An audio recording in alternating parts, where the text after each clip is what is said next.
Hey guys, welcome back to my channel. For those who are new here, I'm Liliana, and in today's video I'm going to share with you all my tips and tricks on how to do the perfect cake pop. And in today's video, it's actually going to be a more specific video, and I'm going to show you how to make these adorable Minnie Mouse cake pops.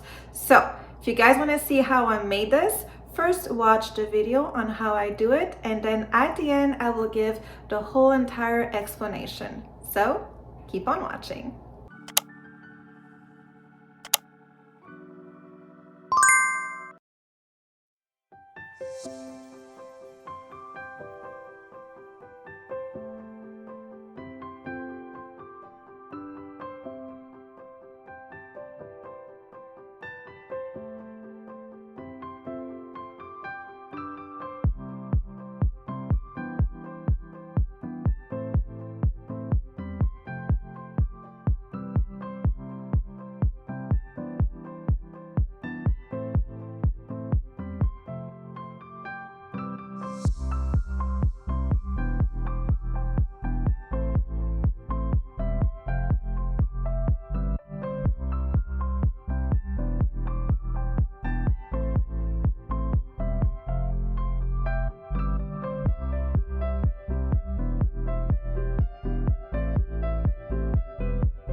So first of all, I just want to start with, this was such a requested video. It is crazy how many people have been asking me, please give a step-by-step video, not necessarily on the Minnie Mouse cake pops, but more like on a foolproof, please help me out on how to make the perfect cake pop. So to make the perfect cake pop, first of all, you need to have obviously a cake recipe. Okay, so you bake your cake like you normally would bake it, and then you're going to just crumble your cake, and you're going to add to your cake I always go like a spoon at a time, and also it also depends on the amount that you're doing of cake pops.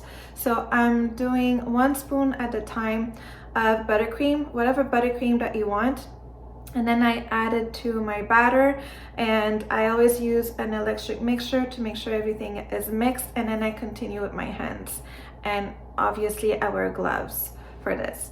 So then to make sure that all my balls are even, because when you're gonna dip it into the candy melts, if they're not even, it's gonna show. So in order for them to be even, I measure all of them. So whatever weight you're going for, make sure that they're all the same size.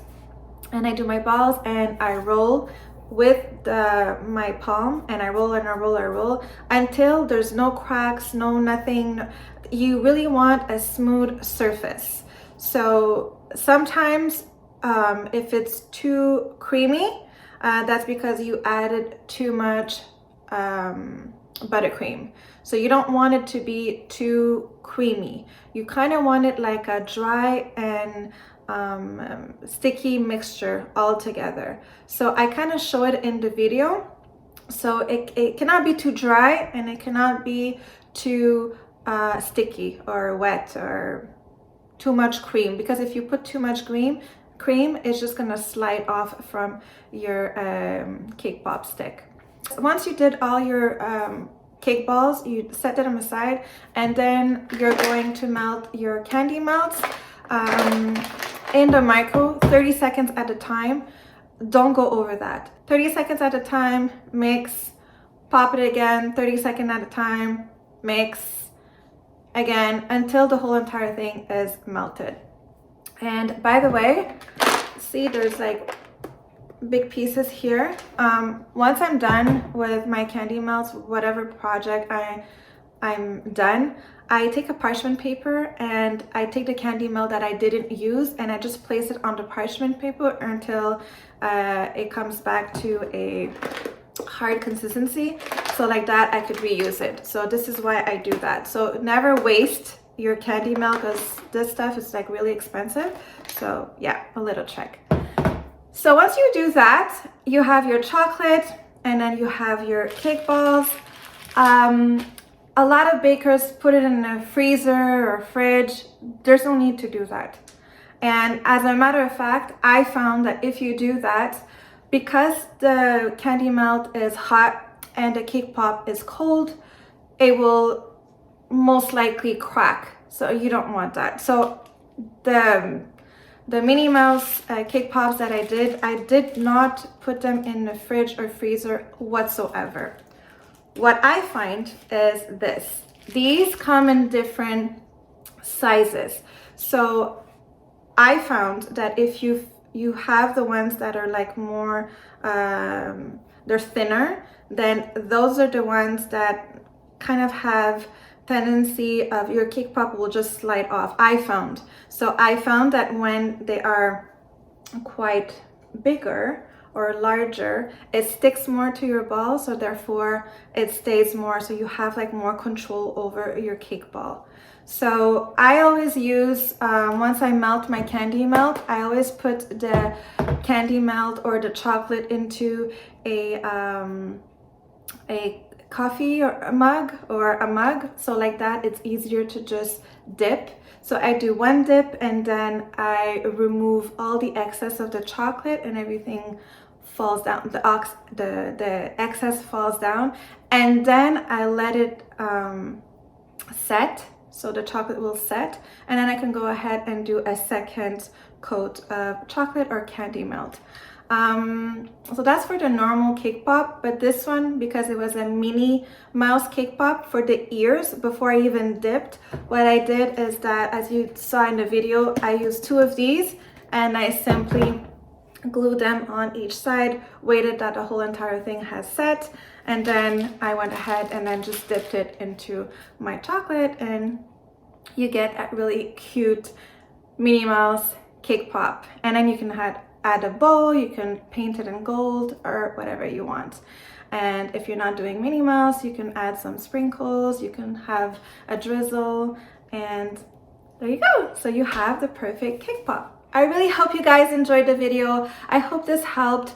If it did, let me know if you have other questions. Also, don't be shy. And if you did these, well, you can go ahead and then just show me, and then the pictures that you've done, or even share it on my page. And yeah, so it will be my pleasure to help you out, or even to see your creations. So I hope you guys enjoyed, and I'll see you in the next one.